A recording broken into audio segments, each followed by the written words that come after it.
કેનેડામાં સ્ટીલ કામદારો સાથે વાત કરવા આવેલા પીએમ જસ્ટિન ટ્રુડોને એક કર્મચારીના વિરોધનો સામનો કરવો પડ્યો હતો. તે શુક્રવારે એક ફેક્ટરીમાં પહોંચ્યા હતા. આ દરમિયાન કર્મચારીઓ સાથે ફોટા પડાવી રહ્યા હતા.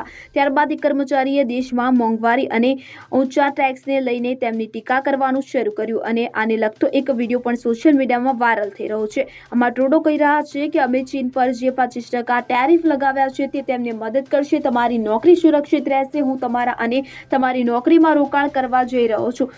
તેમના વચનો સાંભળીને ત્યાં ઉભેલા એક સ્ટીલ કામદારને ગુસ્સો આવ્યો અને તેણે કહ્યું કે અને હું જે 40% ટેક્સ ચૂકવી રહ્યો છું તેનું છું અને મારી પાસે ડોક્ટર પણ નથી. હું મારા દાંતના વીમા માટે પણ ચૂકવણી કરું છું. Bureau report CN24 news. હવે જુઓ દેશ દુનિયાની તમામ ખબરો તમારી આંગળીના ટેરવે.